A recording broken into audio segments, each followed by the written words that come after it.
Hello creatives, we are back. It is part 6 on how to create your own documentary project. I can't believe we're up to episode 6 in this already. Yeah, so today we're going to be talking about pre-interviews and how helpful they can be in developing your documentary film. So I've got a few questions for you about this, Sue, if that's okay. Firstly, pre-interviews, what are they and where do you do them? Pre-interviews, I think there's 2 types of pre-interviews. There's a pre-interview that's all about research, so you're interviewing a subject expert, be it an everyday person or it could be a leader in their field. You can pre-interview anyone who's relevant to your project. No, it makes sense. If it was a film about racism, if they've experienced racism, unfortunately, they're probably an expert in dealing with racism. Yeah. Okay, I get it. So I think that's one part of it, is the research element. Pre-interviews are fantastic for that. The other part that pre-interviews are really good for is when you want to interview someone with the intention of actually using them in the main film as well. So you might be pre-interviewing them in a casual kind of phone call or on a Zoom call or something like that, so that you can get to know them. So it's almost like a casting exercise. Yeah. Okay, and what else can you get out of that process of talking to someone who might be very knowledgeable on a subject? You also might be sort of casting them without telling them that you're casting them. What else can you get out of that pre-interview interaction? Thinking about it from a casting perspective, it's incredibly useful because if they talk in very complicated technical language, that might be really difficult for the audience that your film is for. So they might not be the best expert on screen in your film. So even though that might be really helpful for you in fact finding, in becoming more of an expert yourself on your subject matter, which is really important in documentary film. Typically, after you've made a whole film on a subject, you have also become an expert. I've noticed that myself. You're also seeing how do they perform on screen, is that right? So you might be saying, if they're speaking in a really complicated way, using lots of jargon, maybe not storytelling, you might go, they're really helpful to me in terms of becoming more knowledgeable, but I wouldn't actually put them on camera for the film I'm making. That's right. Or maybe their way of speaking is just really hard to understand. They've got a really thick accent, so I guess it is casting in that traditional sense where, you're talking to someone to find out if they're the right fit for your project and for the audience you're trying to get your project in front of. So where do you conduct the pre-interview? Is that something that you do over the phone, in person, on a video call? You can do all of those. So I think in person, if you can meet someone in person, I always think that's the best way to do it because you can develop such a better relationship and you can create that rapport, and I think it's a really good way to do it. But if the person that you're trying to interview is on the other side of the world, then Zoom is great, or any kind of video platform. Would you record that with their permission as well? With their permission, I would, yeah. And would you ever film a pre-interview, like a proper setup with lights and audio? If you have the opportunity to interview someone and you can set up all the lights and the camera and get it as great as you can get it, I would absolutely do that, because then it might be actually something that makes the final film, or you can use it in your sizzle reel or your teaser or proof of concept film. So I absolutely would do that. And have you had experience with that where you've interviewed someone quite early on in the filmmaking process and you've actually used that material for one of those purposes, like a teaser or the final film even? Yeah, many times. Right. So because a lot of the work that we're doing in health, so we might go to a conference that's specific to the health topic that we're investigating, and you might be able to interview 7 experts all at the one place. You can book a meeting room and get them all through in one afternoon, which is awesome.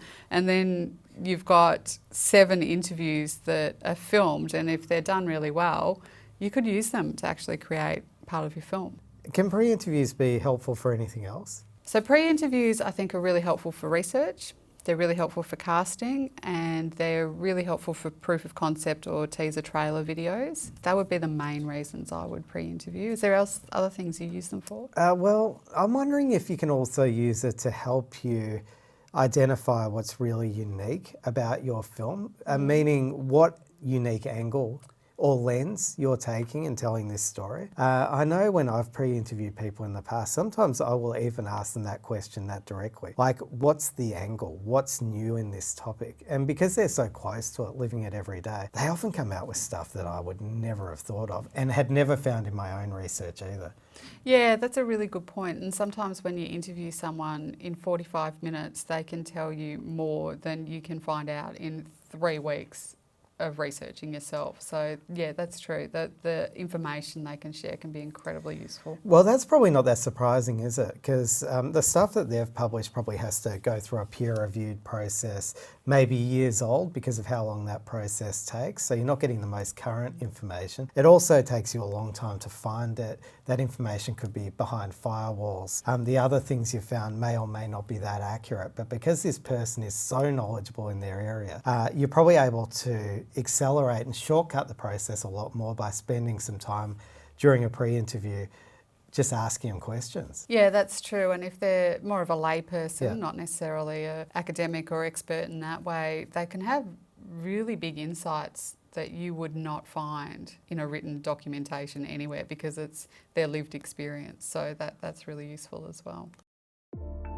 Yeah, so I'm really interested in this idea of actually seeking out people who are really knowledgeable about the story world that you're developing as part of your filmmaking process. Are they helpful in terms of networking and finding others who might be useful to cast in the film as well? Oh, absolutely. So this is often where the network just has a far-reaching effect because you meet one person who's got a story that's really relevant to your film, and they will know other people from their journey, and they are always, well, I would say always, they're very often very willing to connect you with other people. So if you've built good rapport with them, they're going to connect you to other people who are relevant, or they might know people and be able to, you know, it's just a really great way to network as well. Have you had that experience where you find that your film sort of starts getting a bit of a buzz about it, and people who are connected to that issue sort of start talking about it amongst themselves and sometimes even seek you out? Yeah, definitely. So now that we've been producing films in health for quite some time, it's actually quite a small world, and people know each other, and so sometimes that actually makes life a lot easier because your reputation precedes you and they're willing to take a meeting with you because they know you've worked with somebody else, another colleague of theirs or something. So yeah, it's great in that way. Well, I imagine that can have other benefits like fundraising for your film as well. Oh, definitely, because particularly with thought leaders, people who are real experts in their field, often if you say to them, you know, you're seeking funding, you're trying to find aligned partnerships that would make sense to connect you to. And if they're really loving the work that you're doing and had a good experience, they're often very willing to connect you into people who may be potential funders. So definitely, yeah, that's a great way to go.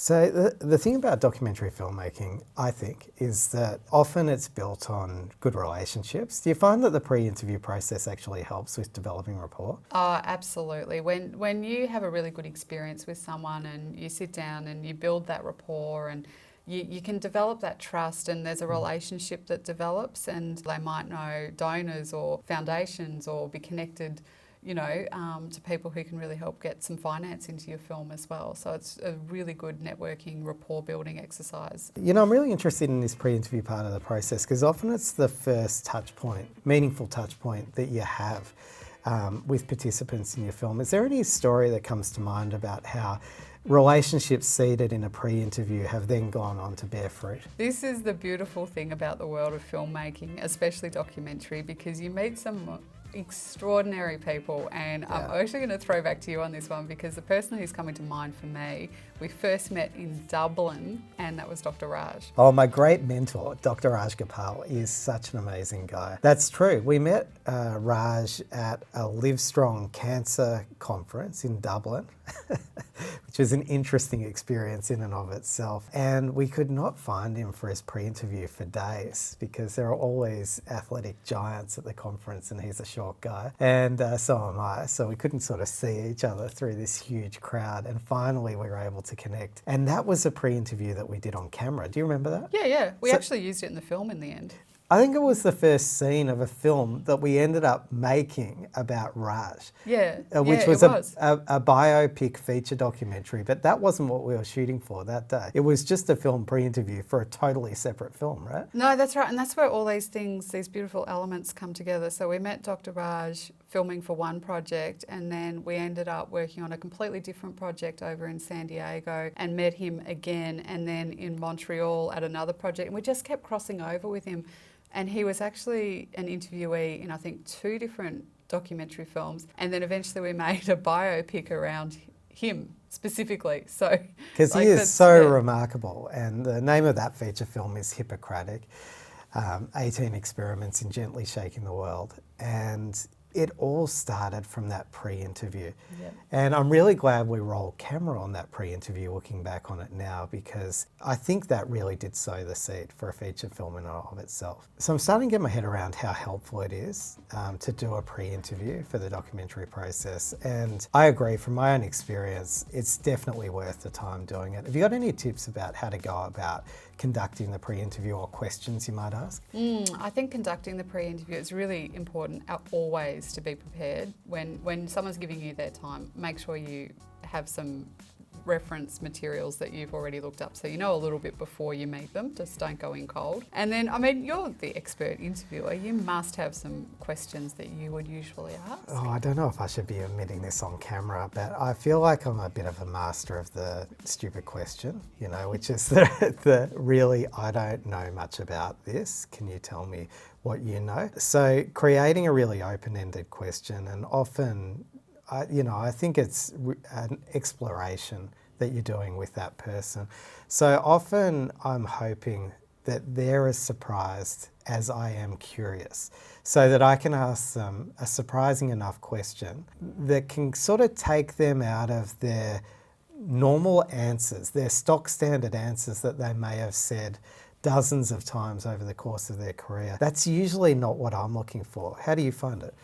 No, I'd agree, and I think the beauty of what you just said as well is that because often people want, they'll say, you know, can you send me a list of questions before the interview? And it actually means people pre-rehearse their answers, and then it's hard to peel back the layers when that happens. So sometimes the pre-interview is really good for all the reasons we've talked about, with building rapport and understanding a topic and all of those things. But when you disarm people by asking them a surprising question, they become more relatable, and you can build rapport quicker. Yeah, that's so true. And you know, sometimes I find that when you ask a surprising question, you know that it's surprising them because they say, that's a great question. And then they need to take a second before answering it. And you know at that point that they're entering into a new thought process, new territory for them. And I think often that's what you're trying to do with films. When you're making a documentary film,